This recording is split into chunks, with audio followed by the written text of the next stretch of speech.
Salut tout le monde. Dans le fond, je voulais prendre ce temps-là pour faire un petit complément, comme je vous ai dit dans le discours de dimanche matin, dimanche soir, tout dépendant de c'est quand vous l'avez écouté. Je tenais à aller un petit peu plus en profondeur sur certains aspects.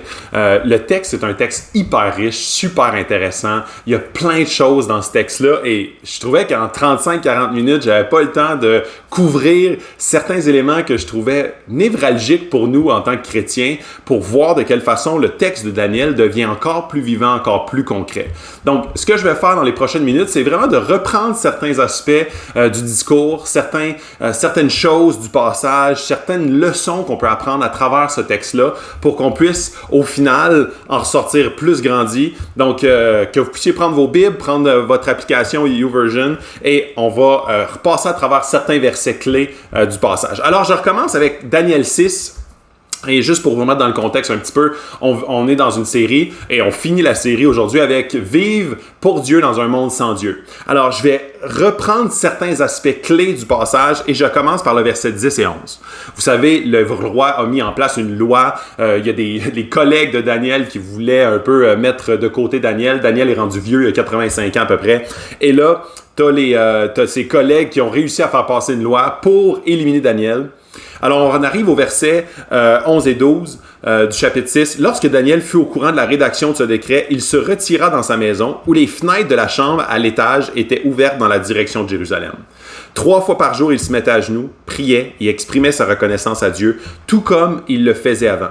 Alors, ces hommes se précipitèrent et trouvèrent Daniel en train de prier et de supplier Dieu. » Donc on voit, puis ça je l'ai déjà dit dans le discours, mais on voit qu'il ne change rien à ses habitudes, il savait qu'il allait se faire pogner, il savait exactement pourquoi est-ce que cette loi avait été passée, et il dit « J'ai toujours agi en public avec ma foi, je vais continuer même s'il y a des menaces à ma foi. » Alors, je voulais aller un petit peu ou expliquer un petit peu par rapport à la vie de prière. Moi, c'est une des choses qui m'a le plus touché et même édifié de Daniel, c'est sa vie de prière. Une vie de prière constante, une vie de prière persévérante, régulière. Et moi, ça a toujours été un défi, la prière, de m'asseoir. Je suis un extraverti, j'aime ça être avec des gens. Je suis super motivé à prier avec des gens, mais c'est souvent difficile pour moi de me retrouver toute seule à prier. Et moi, une des choses que je trouve tellement édifiante dans la vie de Daniel, c'est que 3 fois par jour, il s'assoit, il se met à genoux en fait, devant sa fenêtre pour prier son Dieu, être connecté à Dieu. Et très souvent, c'est l'aspect qui fait défaut dans nos vies chrétiennes pour nous aider à passer au travers des tests, des épreuves, toutes les épreuves de foi qui se dressent devant notre route. Les épreuves même de vie. Si on n'est pas connecté à Dieu, c'est très difficile de passer à travers avec foi lorsqu'on n'exerce pas notre foi à travers notre vie de prière. Et il y a une phrase qui, moi, me fait très mal. Tu sais, quand je vous dis que c'est un défi pour moi, la prière, cette phrase-là, c'est une phrase que je me dis et je me redis parce que je crois sincèrement dans ce principe-là que mon caractère sera toujours à la hauteur de ma vie de prière. La façon que je réagis avec ma femme, la façon que je réagis avec mes enfants, la façon que je reflète mon Créateur, la façon que je suis connecté à l'Esprit de Jésus qui habite en moi, la façon que je vais vraiment être rempli des fruits de l'Esprit, c'est si je suis continuellement aiguillé dans la direction de Dieu à travers la prière. Ma vie de prière, c'est clairement pas juste pour demander des choses à Dieu. C'est pour recalibrer mon âme dans la direction de Dieu. La prière, c'est ce qui me permet de marcher dans la bataille et à travers la bataille, avec Dieu, main dans la main avec Dieu. Et on doit, en tant que chrétien, continuellement, et moi, là, chaque année, c'est comme si c'est comme une résolution, année après année qui revient, de dire, Dieu, je veux avoir une conversation plus régulière avec toi, plus constante. Que tous les défis qui vont se mettre sur ma route cette année, je veux les vivre dans la prière avec toi. Le seul remède contre la panique, contre la peur, contre l'anxiété est la prière. La prière, puis tu sais, on a un texte qu'on a déjà étudié en profondeur sur « Ne vous inquiétez de rien, mais en toute chose, faites connaître vos besoins à Dieu par des prières, des supplications, des actions de grâce, et la paix de Dieu qui surpasse toute intelligence gardera vos cœurs et vos pensées en Jésus. » Et la prière, dans ce texte-là de Philippiens, c'est clairement un remède à toute anxiété, à toute peur, à toute panique. Quand que ça va mal dans ma vie, quand j'ai des craintes, quand il y a des choses qui m'envahissent, la prière est le remède et souvent, c'est le dernier de mes remèdes. Souvent, je suis comme, OK, qu'est-ce que je peux mettre de l'avant avec mon contrôle, avec comment est-ce que je peux gérer humainement la chose, comment est-ce que je peux me reposer sur des éléments humains avant de me reposer sur Dieu. Quand on ne peut plus rien faire, on peut toujours faire quelque chose. Prier. Et c'est ce que Daniel nous montre. Il y a une loi qui est contre, qui est catastrophique pour lui, là, pour sa foi, là, pour même tout le peuple.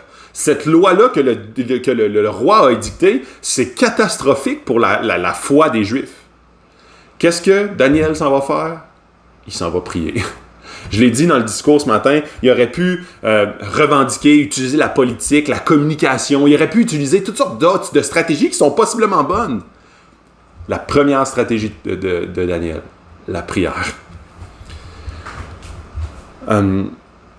Puis une autre phrase que j'aimerais vous dire, une phrase clé, c'est « Prie moins pour changer ton futur et davantage pour te préparer pour ton futur. » Dieu souvent nous demande, nous commande de prier sans cesse.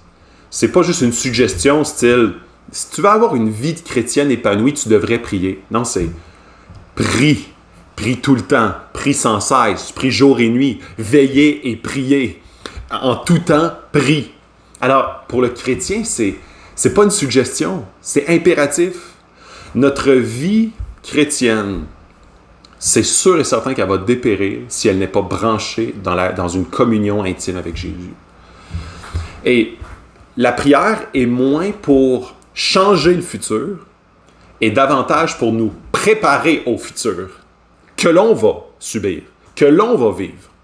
Alors, la prière, souvent, on est comme « Dieu, change ça. Dieu, enlève-moi telle souffrance. Dieu, donne-moi tel job. Dieu, donne-moi tel mari, telle femme. Dieu, donne-moi des enfants. Dieu, arrête de faire ça. » Ou que dans ma vie, j'aille plus ou moins de cela. Et Dieu est plus comme la prière va te permettre de te mettre dans un bon état d'esprit, dans un état de soumission, exactement comme Jésus dans le jardin de Gethsémani. Non pas ma volonté, mais la tienne. La prière est faite pour nous accoler à la volonté de Dieu, de nous mettre dans sa direction, de nous mettre regarder dans sa direction et nous attendre à lui pour la suite. Pour nous attendre à lui, soit par notre mort ou soit par notre vie, exactement comme Shadrach, Meshach et Abednego. Exactement comme Daniel, où est-ce qu'il dit, il va peut-être me délivrer, il va peut-être pas me délivrer, mais que la gloire lui revienne et je veux absolument être trouvé fidèle, un serviteur fidèle à l'intérieur de ma communion avec lui. Beau temps, mauvais temps, Daniel, on le retrouve à prier 3 fois par jour. Il prie pour être prêt à faire face à la tempête. Et j'aimerais ça qu'on puisse se fixer un défi ensemble. J'aimerais ça qu'on se fixe un défi de prier 3 fois par jour. Et pas une demi-heure, de prier 3 fois 5 minutes par jour. Et je me mets ce même défi-là. Et je réfléchissais, puis j'étais comme, hey, c'est simple. 3 fois par jour, pendant 3 à 5 minutes. Là. Puis même là, ceux qui sont comme, hey, de 5 minutes, c'est déjà long. 3 à 5 minutes. 3 à 5 minutes. 3 fois 3 à 5 minutes pour s'arrêter et connecter avec notre Dieu. Que tu sois à ton dîner, aux toilettes, que tu sois comme le matin, le soir, qu'on puisse prendre un temps d'arrêt pour prier. Et idéalement, si tu es capable de le faire une fois si tu es en couple, si tu peux le faire une fois dans ces 3 fois-là en couple. La prière, c'est l'arme qui dispose nos cœurs, qui nous protège des attaques de l'ennemi, des mensonges qui pourraient nous assaillir. C'est l'élément qui remet en place notre identité en Christ. C'est que ce n'est pas par mes forces, mais par ses forces. On se remet au diapason de l'esprit qui nous habite, celle de Jésus. On se rend sensible à l'esprit, à ce qu'il veut nous dire, nous enseigner. On se remet aussi à se remettre à penser, à dire de quelle façon je vais réagir, de quelle façon je vais répondre, de quelle façon les circonstances vont m'affecter ou très peu m'affecter à la lumière de mon identité qui est ancrée en Jésus. La prière constante, puis des fois, il y a des gens qui vont dire hey, « moi, je vais prendre une journée de jeûne et prière par mois, mais après ça, je déconnecte. » Et ce qui est très important dans la vie de Daniel de voir, c'est la fréquence et la récurrence. Ce qui le protège. Parce que des fois, tu peux être dans un bon état d'âme le matin quand tu te lèves, tu fais la dévotion avec nous, tu prends un temps de prière avec Jésus, et après ça, tu t'en vas au travail et tu commences à déconnecter. La routine commence avec les enfants, et là, il y a toutes sortes de chaleurs, ou il y a toutes sortes de crises qui peuvent se passer. Et quand je dis crise, je parle pas comme de quelque chose de dramatique, je parle comme les enfants peuvent littéralement virer la maison à l'envers. Et là, comment tu réagis à ce moment-là? C'est souvent de la façon que Dieu a préparé ton cœur, la façon que tu t'es mis au diapason avec Dieu qui t'a permis d'affronter ces circonstances-là en reflétant son amour, sa grâce et sa miséricorde. Alors, dans la vie de Daniel, c'est de cette fréquence-là, 3 fois par jour. Je trouve que c'est une clé. C'est une clé de ne pas dire très longtemps, mais très peu de fois, mais un petit peu à plusieurs moments. Pourquoi je prie? Et ça, c'est un autre élément, c'est le motif, la recherche de Dieu, la dépendance de Dieu. Et un autre clé dans la vie de Daniel, c'est comment est-ce que Daniel, il veut y aller 3 fois par jour et son premier réflexe, quand ça arrive, c'est de ne rien changer. Il a une bonne médecine, ça fait 85 ans qu'il utilise cette même routine-là qui a toujours été gagnante dans sa vie. Et il retourne chercher Dieu.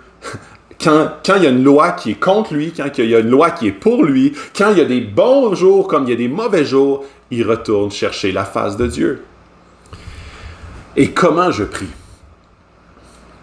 Puis c'est les 3 questions, le quand, le comment et le pourquoi je prie. Le comment, c'est ce que je voulais traiter en dernier, c'est, tu sais, comme quand Jésus enseigne à ses disciples comment prier, il dit, je vais vous enseigner comment prier. Notre Père qui est aux cieux.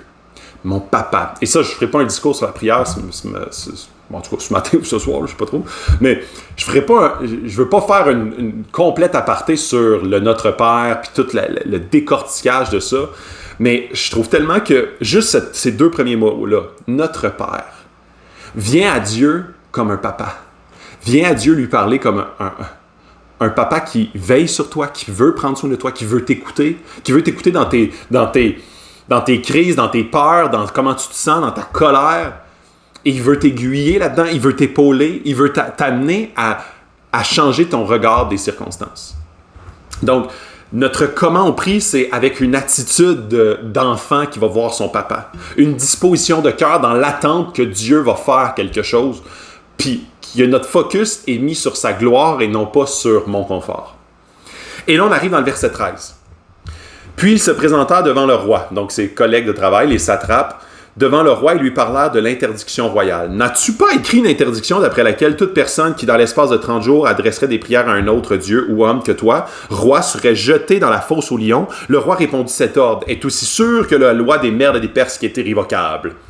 Ils prirent de nouveau la parole et dirent au roi, Daniel, l'un des exilés de Juda, n'a tenu aucun compte de toi, roi, ni de l'interdiction que tu as décrite.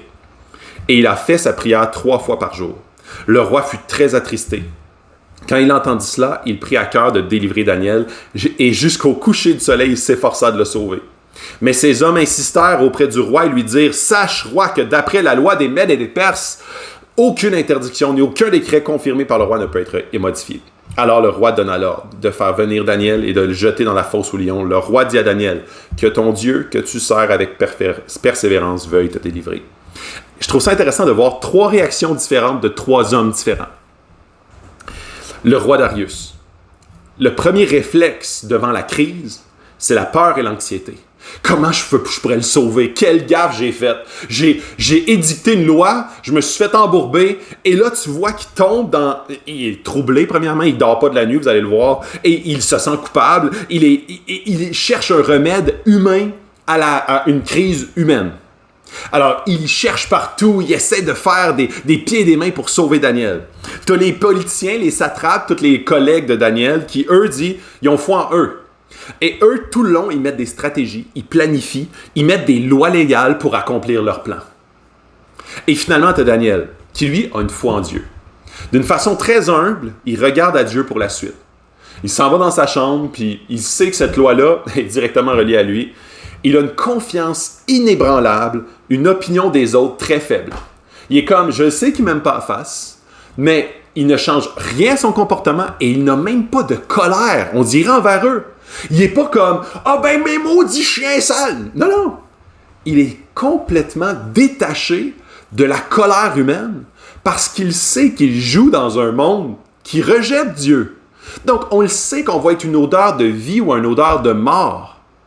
Ceux qui ne jouent pas pour Dieu, et je l'ai dit dans le discours, ceux qui jouent pour Dieu, ça va être une odeur de vie. Tu vas être une odeur de vie.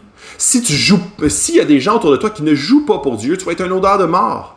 Les gens vont se sentir jugés, les gens vont se sentir menacés parce que ton code moral, la définition du bien et du mal n'est pas définie selon le monde actuel, est définie selon Dieu et sa parole. Alors, 3 réactions totalement différentes. Il y en a un qui est très craintif, essaie de prendre en charge d'une façon autonome et humaine. Les autres qui ont très confiance en eux, eux autres, ils ont une confiance inébranlable ils ont foi en eux littéralement, et il y en a un qui a une foi en Dieu. Quel genre de personne es-tu? Et ça ne veut pas dire que tu crois en Dieu, que nécessairement, devant les circonstances difficiles, on réagit de cette manière-là comme si on croyait en Dieu. Très souvent, la peur et l'anxiété nous envahissent et on essaie de faire des plans de contrôle, des plans de manipulation du futur. On essaie de dire, OK, je vais changer ça, je vais contrôler ça, je vais dire ça, je vais intervenir de cette façon-là pour régler la situation d'une façon humaine. Ou sinon, on peut dire, j'ai très confiance en moi, j'ai confiance en mes compétences, je suis tellement dépendant de moi que je pourrais vivre sans Dieu et ça ne ferait aucune différence. Dieu, pour moi, c'est un petit ajout dans mon existence. Alors, on devient très indépendant de Dieu. Donc, vous voyez ici, le roi Darius tombe très dépendant, craintif de lui et ce qu'il va faire ou ce qu'il ne fera pas. Il y en a d'autres qui tombent très indépendants. Ils vont avoir une stratégie très humaine parce qu'ils ont très confiance en eux. Et tu as lui qui est dépendant de Dieu. Daniel. Et par la suite, on arrive dans une section puis je voulais comme faire ressortir certains points.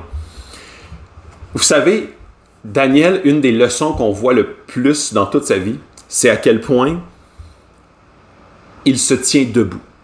Il se tient debout, et je l'ai dit ce matin, une des phrases clés, si tu veux te tenir debout pour Dieu, tu dois apprendre à te mettre à genoux devant Dieu. Je répète cette phrase-là, puis marquez-la, mettez-la sur votre frigidaire, parce que moi c'est une phrase clé pour moi. Si je veux me tenir debout pour Dieu, je dois apprendre à me mettre à genoux devant Dieu. Et c'est exactement ce qu'on voit dans la vie de Daniel. Il se met à genoux devant Dieu, il se met à genoux devant Dieu pour rester debout pour Dieu. Il joue dans un monde sans Dieu en étant debout, courageux, même à la limite téméraire. Et pas d'une façon inconsciente, d'une façon très consciente, mais courageux pour Dieu à se tenir debout. Et il y a des bénéfices à se tenir debout pour Dieu. Et j'aimerais vous en partager qu'on voit sortir du texte. Mon premier, c'est de se tenir debout pour Dieu apporte la stabilité dans tes émotions. Et les émotions, on est toutes confrontés à toutes sortes d'émotions dans nos vies. Des émotions de peur, de tristesse, de colère, d'amertume. Il y a quelqu'un qui nous a fait du mal, on est comme, pourquoi lui me fait du mal? J'ai le goût de l'haïr, j'ai le goût de lui faire du mal à son tour. On est submergé continuellement d'émotions. De se tenir debout pour Dieu apporte une stabilité dans mes émotions parce que la peur, particulièrement la peur, est une émotion inconfortable qui ne dure pas lorsqu'on se tient debout pour Dieu. Et pourquoi? Parce que notre confiance est ancrée dans la personne de Dieu et non pas dans ce que je vais faire ou je ne ferai pas. Il y a un verset dans la Bible, une parabole de Jésus qui dit le fou sur le sable ou le sage a construit sur le roc, qui est Jésus le roc. Donc, quand tu construis ta vie sur le roc qui est Jésus, ben clairement, tes émotions vont être beaucoup plus ancrées de façon stable. Quelqu'un qui est sur le sable, il ne sait jamais. Il rentre au travail, il se fait rentrer dedans, ça l'affecte incroyablement parce que sa vie est basée sur le sable. Et le sable des relations, le sable des circonstances, le sable des épreuves, le sable qui change, la tempête, n'importe quoi peut se passer qui amène ma vie à être chambranlante. Quand ma vie est bâtie sur Jésus, mon identité est sécure. La personne que je veux impressionner, c'est Dieu et non pas les autres. Et le regard des autres, c'est toujours quelque chose qu'on lutte tous avec. Notre réputation, qu'est-ce que les gens vont penser de nous. Quand le regard de Dieu, c'est ce qui prime dans nos vies. Et c'est une poursuite constante. Et c'est une question de foi, littéralement. On manque de foi, puis moi là, c'est littéralement un calcul très simple. 1 plus 1 est égal 2. Lorsque ma foi est diminuée, lorsque j'ai moins de temps de prière, lorsque je suis moins proche de Dieu, automatiquement, le regard des autres est plus important sur ma vie. Je me questionne beaucoup plus, qu'est-ce que les autres vont penser de moi? Et quand je suis plus intime avec Jésus, quand je suis plus proche de Jésus, c'est l'inverse que ça fait. Je m'en fous. Je m'en fous complètement qu'est-ce que les gens vont penser de moi. Qu'est-ce que Dieu m'appelle à faire? Qu'est-ce que Dieu m'appelle à dire? Comment Dieu m'appelle à réagir dans cette circonstance? Quand ça prime, le reste pâlit. C'est une question de foi, d'intimité avec Dieu et de communion. La peur augmente lorsque je lui laisse plus de place et diminue lorsque j'avance avec foi. Et Shadrach, Meshach, Abednego, Daniel, c'est exactement ce qu'on voit. La peur augmente lorsque je lui laisse plus de place et diminue lorsque j'avance avec foi. Ces 4 gars-là, littéralement, à plein de reprises dans leur vie, ce qu'on a vu, c'est qu'ils avancent avec foi sans crainte. Il y a une fournaise qui brûle à fond la caisse, aucune crainte. Il y a des lions qui rugissent et qui ont vraiment faim, les petits minous, aucune crainte. Qu'est-ce qui amène ces gars-là à n'avoir aucune crainte? Ils avancent avec foi. La peur ne fait pas partie de l'équation parce que leur foi en Dieu est inébranlable. Et ça, pour moi, c'est tellement édifiant. Tellement édifiant. Dans Actes 4, 29, « Et maintenant, Seigneur, sois attentif à leurs menaces et donne à tes serviteurs d'annoncer ta parole avec une pleine assurance. Déploie ta puissance pour qu'il se produise des guérisons, des signes miraculeux et des prodiges par le nom de ton saint serviteur Jésus. » Ce texte-là dans Actes, c'est une requête, une prière à Dieu qui dit « Donne aux chrétiens d'annoncer ta parole avec une pleine assurance par la puissance. Déploie ta puissance pour qu'il se produise des guérisons. » Et c'est drôle parce que c'est comme un cercle vertueux. Plus que les chrétiens ont la foi, et plus qu'ils demandent avec foi, et plus qu'ils demandent avec foi, et plus que Dieu déploie sa puissance, et plus qu'il déploie sa puissance, et plus que ça augmente ta foi, et plus que tu augmentes ta foi, plus que tu demandes à Dieu avec puissance. Et c'est un cercle vertueux des chrétiens. Puis là, c'est là où est-ce qu'il dit « Donne à tes serviteurs d'annoncer ta parole avec une pleine assurance, un plein courage, d'avancer sans crainte, de regarder à Dieu et d'avancer par la foi en Dieu et non pas dans ma crainte, dans mes capacités. » Deuxième point, sur les bénéfices à se tenir debout pour Dieu. Le fait de se tenir debout pour Dieu, ça construit ma foi et mon caractère. Ça construit ta foi et ton caractère. Le caractère, ton caractère et ta foi, c'est comme des muscles. Pour que tes muscles grossissent, regardez pas mes pipes, ça, c'est pas les plus grosses, là, mais si tu veux, quelqu'un qui veut avoir des gros muscles, là, des gros pectoraux, il doit les étirer continuellement, les exercer systématiquement. Lorsque tu n'exerces pas tes muscles, ils s'atrophient. Lorsque tu n'exerces pas ta foi, elle s'affaiblit. Quelqu'un qui n'a jamais besoin de sa foi pour avancer dans la vie chrétienne, il devient, éventuellement, avec une foi, pas inexistante, mais complètement affaiblie. Quand tu avances dans la vie d'une façon très sécure, en mettant jamais Dieu au défi, en ne demandant jamais rien à Dieu qui est extraordinaire, bien, progressivement, ta foi s'endort parce qu'elle n'a pas besoin d'être étirée. C'est comme si je m'en vais au gym et là que je me ramasse puis je vais prendre un jouet. Je vais prendre un jouet de ma petite fille. Et là, je m'en vais au gym puis je me dis, je pourrais peut-être lever 20-25 livres pour me faire des biceps, mais j'ai décidé de prendre un 0.2 livres. Et comme ça, je suis sûr de réussir. Je suis sûr de réussir, puis il y a même un petit beat avec ça là, qui rentre dans ma façon d'être et de ma façon de m'entraîner. Clairement, d'avoir ce style de vie-là dans notre vie chrétienne nous amène dans une léthargie spirituelle. Parce qu'on n'est jamais en train d'exercer notre foi. On se dit, lui, il ne viendra jamais à Dieu. Ça ne donne rien de prier pour lui. De commencer à prier pour que des gens que tu dis dans ta tête, c'est impossible que ces gens-là viennent à Dieu. De commencer à prier pour eux. De te mettre au défi de dire, Dieu, je te prie pour telle chose extraordinaire. Je te prie pour cette année, 3 personnes qui viennent à toi, à ta connaissance. Je te prie pour des guérisons miraculeuses. Je te prie, Seigneur, qu'il se passe des choses dans ma famille. Je te prie que mes enfants commencent à te suivre parce qu'en ce moment, ils ne t'aiment pas, ils ne te suivent pas. Je te prie de guérir mon couple. Je te prie, Seigneur, que tu changes mon cœur. Je te prie, Seigneur, que sur cet aspect-là, que tu me rendes libre parce que je suis dépendant de telle substance ou telle addiction. Dieu, je fais une prière puissante parce que j'ai confiance en toi et je veux mettre au défi ma foi. Et souvent, on a peur de faire ça parce que ça demande du courage. Et ça, c'est assez intéressant. Si tu n'as pas peur, c'est pas du courage, mais de l'inconscience. Et là, c'est peut-être un peu contradictoire ce que je te dis, parce que tantôt, tu étais comme, OK, tu dis, supposons, de ne pas avoir peur, d'avancer avec foi, etc. La personne qui a la foi, c'est pas nécessairement qu'elle n'a aucune peur.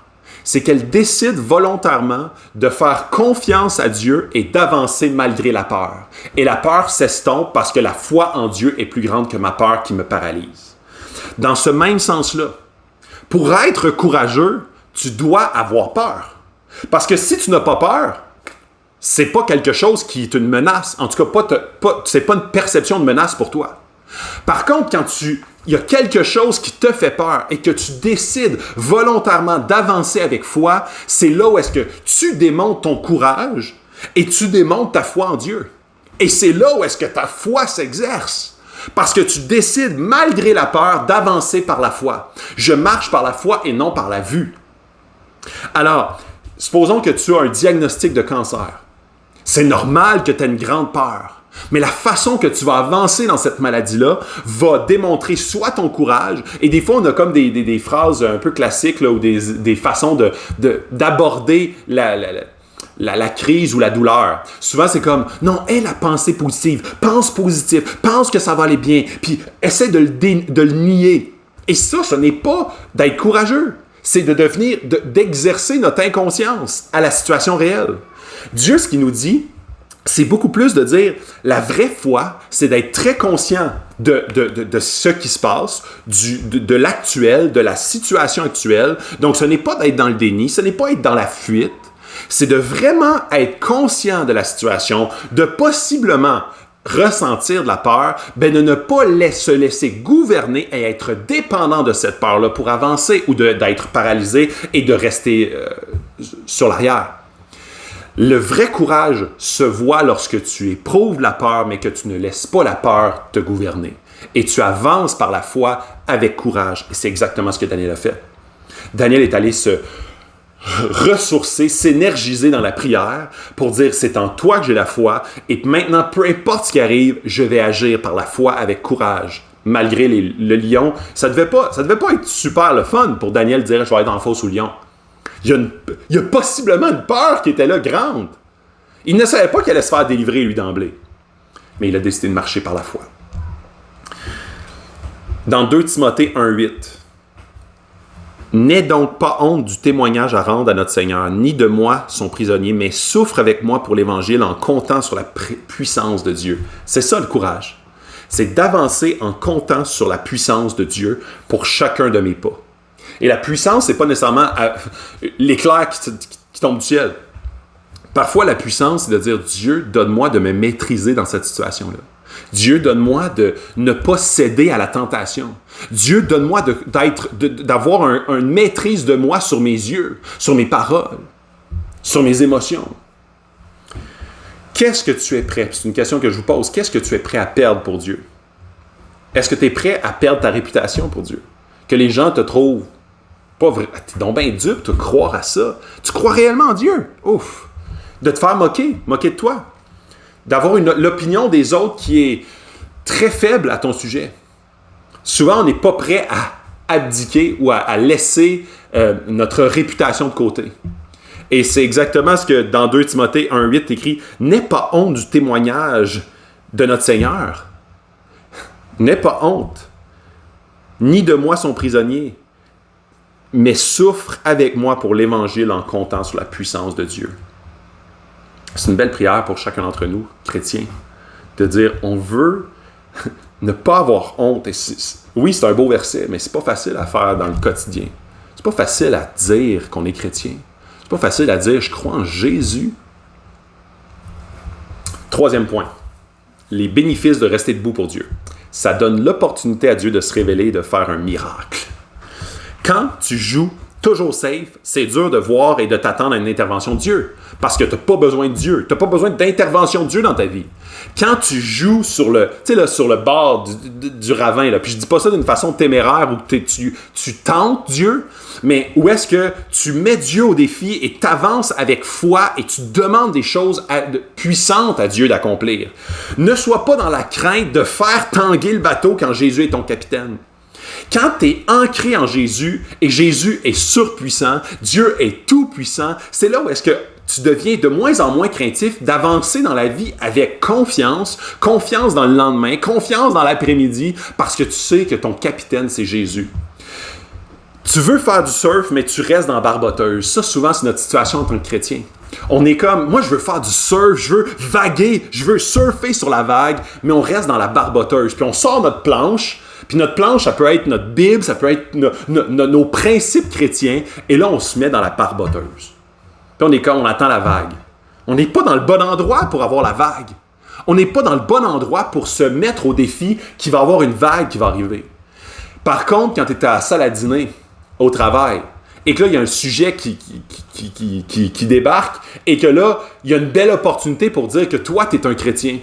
Ça, c'est de surfer sa vague, puis de dire, Dieu, utilise ce moment-là, utilise ces paroles-là, utilise ces circonstances-là pour toucher des gens, pour apporter des gens à toi. Une année, il y a quelqu'un, moi je me souviens, une année, il y a un électricien qui est venu chez nous. Et c'est un électricien, il faisait son travail, puis une année, je dis, avez-vous des enfants? Et le monsieur, il me dit, un blanc, là, il me répondait plus, il y avait comme un espèce de tu. Et là, je sentais un malaise, puis là, j'étais comme, ouais, des enfants.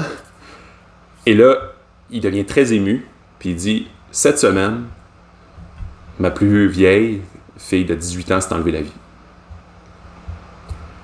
Et là, je suis tombé très, très silencieux. Et là, je réfléchissais. Qu'est-ce que tu veux, Dieu, que je dise maintenant?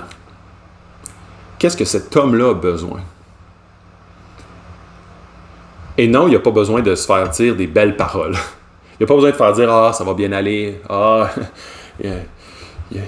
c'était pas le bon temps de dire « Une de perdue, 10 de retrouvée. Crée-moi. » C'était pas le bon temps de commencer à y donner des petites paroles fraîches et légères. Et j'ai commencé à y poser des questions sur comment est-ce qu'il vivait ça, qu'est-ce que ça amenait dans la famille. Et à la fin, j'avais vraiment à cœur de prier pour lui. J'avais vraiment à cœur de prier pour cet homme-là et la souffrance qu'il vit et comment est-ce que Dieu allait pouvoir le consoler. Et il est parti comme ça. Et dans ce moment-là, souvent c'est ça, c'est le genre d'appel que Dieu nous appelle à être des témoins. D'être des témoins de son Fils, d'être des témoins vivants de son œuvre, c'est souvent de juste dire « Dieu, qu'est-ce que tu veux que je dise maintenant? » Pas qu'est-ce que ça me tente de dire, mais qu'est-ce que toi tu veux dire? Et là, je vous dis un bon coup, mais à plusieurs reprises, j'avais des portes ouvertes et je me suis tu. J'ai rien dit. Et Dieu me poussait à dire quelque chose et je disais rien. Donc, je voulais pas surfer sa vague, je restais dans la barboteuse avec mon surf. Il se passe rien et tu ne peux pouvoir voir la grande vague de Dieu quand tu restes dans la barboteuse. Dieu nous appelle à surfer sur la vague, de donner l'opportunité à Dieu de se révéler d'une façon puissante. Si tu n'entreprends rien qui repose sur l'intervention de Dieu, tu restes dans le safe zone, un endroit super sécuritaire. On manque souvent de foi et on le démontre en vivant une vie tranquille, humainement possible. Non, divinement. Où est-ce qu'on veut voir le divin intervenir? Daniel, lui, dit « Prions avec la fenêtre ouverte ». Ça, je vous le dis, avec cette loi-là, c'est de surfer sur la vague. Il marche sur le bord pour mettre Dieu au défi. Et il n'est pas là pour tenter Dieu. Comprenez-moi bien. Il n'est pas là pour tenter Dieu. Il est là pour dire « Dieu, les bons et les mauvais jours, si je suis menacé ou pas, je vais toujours te prier de la même façon. Je vais toujours t'exposer de la même façon. » Et après ça, c'est ton affaire de te glorifier. Ou non, par ma mort ou par ma vie. Ça, c'est un gars courageux qui avance avec foi. Verset 18. On apporta une pierre et on la plaça sur l'ouverture de la fosse. Le roi y apposa l'empreinte de son anneau et de l'anneau de ses hauts fonctionnaires, afin que rien ne puisse être modifié pour Daniel. Le roi se rendit ensuite dans son palais. Il passait la nuit sans manger, sans faire venir personne devant lui et sans parvenir à trouver le sommeil. Le roi se leva tôt le matin avec l'aurore et se précipita à la fosse aux lions. En s'approchant de la fosse, il appela Daniel d'une voix triste et lui demanda « Daniel, serviteur du Dieu vivant, ton Dieu que tu sers avec persévérance, a-t-il pu te délivrer des lions? » C'est tellement intéressant ce qu'il dit. Le Dieu vivant, ton Dieu que tu sers avec persévérance, est-ce qu'il t'a délivré? Daniel s'est mis au défi. Le roi est dans l'attente d'un miracle de la part du Dieu de Daniel. N'est-ce pas merveilleux? C'est ça de mettre au défi Dieu. Daniel répondit au roi, « Roi, puisses-tu vivre toujours? Toujours d'une façon humble, toujours d'une façon respectueuse. Mon Dieu a envoyé son ange et fermé la gueule des lions. » Il remet encore la gloire à Dieu. Il n'est pas en train de dire « Ouais, je me suis sauvé en marchette dans la fosse aux lions. » Il remet la gloire à Dieu. C'était dur dans cette situation-là de ne pas remettre la gloire à Dieu, on s'entend. Là. Ils ne m'ont fait aucun mal parce que j'ai été trouvé innocent devant lui. Devant toi non plus, roi, je n'avais rien fait de mal. Le roi fut alors tout heureux et ordonna de faire sortir Daniel de la fosse. Daniel fut retiré de la fosse. On ne trouva aucune blessure sur lui parce qu'il avait eu confiance en son Dieu. Et ça arrive avec mon 4e point. Ça encourage les autres. Ça encourage les non-croyants et les croyants autour.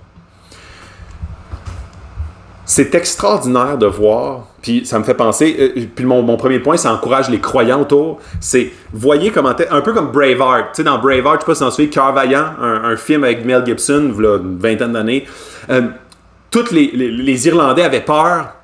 Il avait peur des Anglais, puis il se cachait dans les bois jusqu'à temps que Braveheart arrive, cœur vaillant. Et là, tu sais, vous vous en souvenez, là, quand « Liberté! » Puis là, après ça, tout le monde est prêt à mourir, tout le monde devient courageux. C'est intéressant de voir, il passe de la peur au courage. Le courage d'une personne, une foi vivante d'une personne, d'un chrétien, amène les autres chrétiens à dire « Wow, moi aussi, je veux être courageux et je veux avoir une foi vivante en Dieu. » Moi, souvent, je lis des biographies, je vois des gens autour de moi, je vois des foi édifiantes autour de moi, puis je suis comme « Wow, ça m'inspire, ça me tente de devenir plus courageux. Ça me tente de mettre de l'avant ma foi. Ça me tente de marcher par la foi et non pas par la vue. » Souvent, cette influence-là qu'on a les uns sur les autres, soit pour le pire ou soit pour le mieux, d'avancer par la foi, amène les autres à vivre plus par la foi. Lorsque tu démontres du courage, tu encourages. Et c'est intéressant parce que encourager, c'est de déverser du courage dans l'autre. Et c'est exactement ce qu'on fait quand on est courageux. On est en train d'encourager les autres. On est en train de déverser du courage dans les autres, d'avancer par la foi. Donc, quand tu as des chrétiens autour de toi, des chrétiens dans ton travail, souvent, je vois des chrétiens qui sont comme « Oh, je le dirai pas », puis là, ils découvrent un autre chrétien, puis là, ils sont comme, puis là, ils voient un chrétien qui est plus courageux, et là, c'est comme « Ah, ben moi aussi, je veux », et là, ça amène un effet d'entraînement, et c'est exactement le principe. Dans Philippiens 1,14, il est écrit « La plupart des frères et sœurs, encouragés dans le Seigneur par mes chaînes », c'est Paul qui parle, ont plus d'assurance pour annoncer sans crainte la parole. Paul est en train de dire « Mes chaînes, mon emprisonnement, le fait que je suis courageux dans l'épreuve, a amené les chrétiens, les frères et les sœurs à être eux aussi encouragés dans le Seigneur, à annoncer l'Évangile. » C'est exactement ce qu'on est appelé en tant qu'Église. S'encourager les uns les autres à être plus courageux et remplis de foi en Dieu.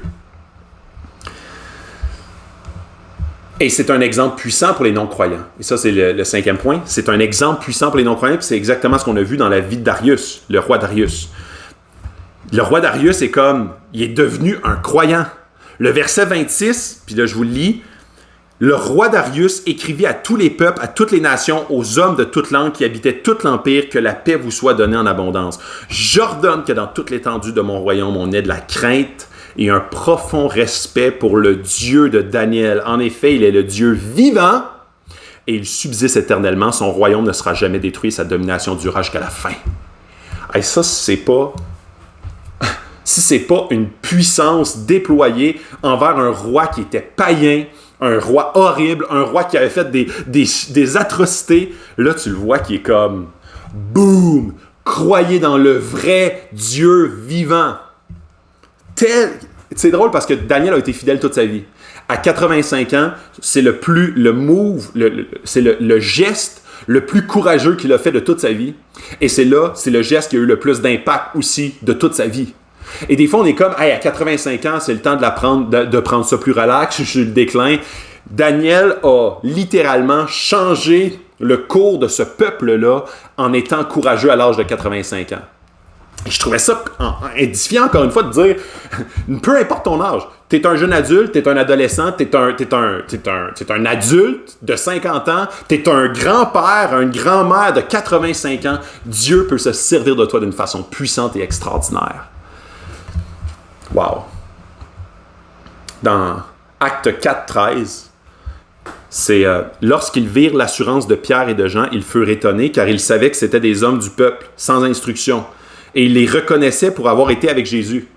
Et ce qu'on voit ici, c'était les pharisiens qui les voient, puis ils sont comme, me semble, Pierre et Jean, me semble, c'est du monde du peuple sans instruction. Et là, ils sont tellement avec plein d'assurance. Et c'est ça, d'être des croyants ancrés en Jésus, nous apporte à être remplis d'assurance pour être un témoignage puissant devant les puissants de ce monde. Parce que ce qui nous impressionne, ou ce qui serait supposé nous impressionner, ce n'est pas les puissants de ce monde, mais c'est la puissance de Dieu. Et c'est drôle de voir tout l'effet que Daniel a eu sur tous les autres autour. Darius avait peur et maintenant il a du courage pour annoncer de croire. Tu sais, il avait peur, il était comme qu'est-ce qui va se passer? Et là, il a du courage pour annoncer à tout son royaume de croire en le Dieu de Daniel. Darius a fait un premier décret en disant adorez-moi et un deuxième décret dit adorez le Dieu de Daniel. Quelle conversion! Un changement de cœur à cause de la fidélité de Daniel. Est-ce que Daniel a vu un réveil massif durant sa vie? On ne le sait pas. Et ça m'amène à un point, ton courage n'a pas besoin d'être accompagné de succès, mais de fidélité. Ce que Dieu te demande, ce n'est pas de voir nécessairement la finalité du succès. Par contre, d'être fidèle dans les petites choses et il t'en confiera des plus grandes. Tu n'auras peut-être pas les résultats que tu souhaites, mais tu deviendras sans doute la personne que Dieu veut si tu marches avec foi en lui. Laisse les résultats à Dieu. Et juste pour vous donner, puis ça, là, je lisais ce commentaire-là, là, puis je trouvais ça tellement édifiant. Dans Matthieu 2, le verset 1 et 2, Jésus naquit à Bethléem, en Judée, à l'époque du roi Hérode. Or, des mages venus d'Orient arrivèrent à Jérusalem et dirent « Où est le roi des Juifs qui vient de naître? En effet, nous avons vu son étoile en Orient et nous sommes venus pour l'adorer. » Je lisais des commentateurs qui disaient « Les mages, plusieurs commentateurs croient qu'ils venaient du royaume des Mèdes et des Perses. Pourquoi les rois mages viennent adorer et ils sont au courant de la prophétie de Jésus qui allait naître à cause de Daniel. 18 générations plus tard, Daniel a eu un impact pendant 18 générations. À 85 ans, après la fosse au lion, Dieu s'est révélé à Daniel sur toutes les prophéties. Si vous lisez le chapitre 7 jusqu'à la fin du livre de Daniel, c'est toutes les prophéties que Dieu a déversées à Daniel, a communiquées à Daniel sur toute la fin des temps et la suite des choses, incluant la prophétie de Jésus qui allait venir. Et là, tu vois les rois mages qui proviennent directement de ce royaume-là et qui disent « On est ici pour adorer le roi Jésus qui allait naître. » 18 générations plus tard. Quand tout le monde pensait que Daniel, sa vie est finie, 85 ans, non. Le plus que Dieu avait à accomplir à travers Daniel, c'était à la fin, toute fin de sa vie. Et Daniel a eu un impact pendant 18 générations et encore plus après. C'est extraordinaire de voir comment Dieu est grand, il est bon, comment Dieu utilise qui il veut. Quand on se met disposé, quand on se dispose à lui, il nous utilise d'une façon extraordinaire. Le pouvoir d'une foi courageuse, c'est ce que je vois dans la vie de Daniel. Souvent, la souffrance et l'inconfort sont les plus grands tests à notre foi. Les autres regardent comment on réagit dans ces moments-là. Et dernier point, puis je finis avec ça. L'espoir éternel. L'espoir éternel. Tout le long, Daniel a les yeux fixés sur l'espoir éternel. Il sait que si c'est par sa mort ou par sa vie, si c'est par sa mort, il va aller au ciel, il va directement dans la présence de Dieu. Si c'est par sa vie, Dieu sera se glorifier. Et dans Matthieu 5, le verset 11 et 12, « Heureux serez-vous lorsqu'on vous insultera, qu'on vous persécutera, qu'on vous dira faussement toutes sortes de mal à cause de moi. Réjouissez-vous et soyez dans l'allégresse, parce que votre récompense sera grande au ciel. En effet, c'est ainsi qu'on a persécuté les prophètes qui vous ont précédés. » Daniel a été persécuté. Et Jésus dit, « OK, heureux celui, si on vous persécute à cause de moi, pas parce qu'on est pas parce qu'on est des idiots, là, pas parce qu'on est des gens arrogants. Là. Des fois, il y a des chrétiens qui sont tellement pleins de jugement, pleins d'amertume, pleins d'arrogance, et c'est pas ce que Jésus dit, là. Quand on se fait pas aimer parce qu'on est arrogant et qu'on ne reflète pas du tout le message de l'Évangile, c'est pas ce que Jésus parle ici. Si on vous insulte à cause de moi, heureux, heureux. Réjouissez-vous parce que votre récompense sera grande au ciel. On est appelé à pas toujours faire l'unanimité. Ça, c'est clair. À cause de Jésus et non juste à cause qu'on est insupportable dans la vie. Daniel reçoit une prophétie. À la fin de sa vie, il lui montre une parcelle de la fin des temps. Daniel a commencé fort à 15 ans, à 30 ans, à 50 ans. Il finit fort à 85 ans. On veut terminer notre vie en force. On veut la faire toute notre vie en force. Pas dans les hauts et les bas, mais dans la régularité, dans une intimité, une communion profonde avec Jésus. Si Daniel avait choisi le compromis, personne n'aurait entendu parler de Dieu dans ce royaume-là. Dieu n'aurait pu le délivrer et faire ressortir sa gloire. L'adoration de Dieu aurait demeuré interdite plutôt qu'encouragée par le roi Darius. On n'aurait pas vu de conversion et les rois mages plus tard cherchaient à voir le roi Jésus avec la prophétie. On aurait vu très peu de transformation divine en Babylonie. Daniel a été un joueur pour Dieu dans un monde sans Dieu. Quel joueur extraordinaire qui nous pointe à Jésus, qui nous pointe à Dieu d'une façon tellement belle. En conclusion, ce qu'on voit là-dedans, c'est que Dieu est global pour tout le monde. Il ne s'adresse pas juste à un peuple, il ne s'adresse pas juste aux Juifs, il s'adresse à toute la terre, toutes les nations, toutes les langues, toutes les couleurs. Dieu est personnel. Il veut toucher le cœur de chaque individu. Il ne change pas. Il est continuellement le même. Dans le temps de Daniel, aujourd'hui, il est le même éternellement. Il est le roi des rois. Son royaume n'aura pas de fin. Le royaume de Nabuchodonosor a passé. Le royaume de Belshazzar a passé. Le royaume de Darius a passé. Le royaume de Jésus ne passera pas. Il est bon. Il délivre et il délivre encore. Il est le Seigneur. Il est le Sauveur. Il a sauvé Daniel et il veut te sauver à ton tour. Il est généreux. Daniel a prospéré. Il a prospéré sous les 3 rois. Daniel est passé de la fosse vers le palais. Et Dieu ne veut pas, Dieu ne nous appelle pas. Puis souvent, au Québec, on a vraiment une pensée de pauvreté. On est né pour un petit pain. Dieu, il est généreux. C'est un Dieu généreux. Et je ne parle pas ici de la prospérité, que Dieu veut absolument que tu sois prospère. Mais Dieu peut te faire prospérer ou peut ne pas te faire prospérer. Là n'est pas la base de la vie. Mais Dieu est un Dieu généreux. Dieu est un Dieu qui aime donner en abondance. Donc, soyons à la lumière de notre Créateur généreux à notre tour. Souviens-toi comment Jésus a avancé avec obéissance et courage pour toi à la croix. Il a tout donné pour que tu aies accès, pour avoir tout pleinement en lui. Et c'est la clé, et c'est l'essence qu'on a vu dans tout le passage de Daniel. Alors, je voulais conclure, je voulais terminer avec les différents points, et j'espère que ça vous a édifié, comme moi, ça m'a édifié d'être dans ce passage-là, dans ce livre-là, et je veux finir en prière. Dieu, merci pour le livre de Daniel, merci pour cet homme extraordinaire qui a remis sa foi en toi, qui a avancé avec courage, sans compromis, qui a mis à l'épreuve sa foi d'une façon continuelle. Et waouh, que c'est édifiant. Pour nous, 2000, 3000 ans plus tard, encore une fois, on est édifié par cette foi. Dieu, tu es un Dieu extraordinaire, tu es un Dieu qui délivre, tu es un Dieu qui sauve, tu es un Dieu qui est au-delà de nos pensées. Dieu, amène-nous dans une intimité plus profonde avec toi. Amène-nous à t'aimer davantage. Amène-nous, Seigneur, à être courageux et de marcher par la foi et non par la vue. Dieu amène ton Église à être plus en amour avec toi continuellement, dans ton Fils compris. Pour ta gloire. Amen.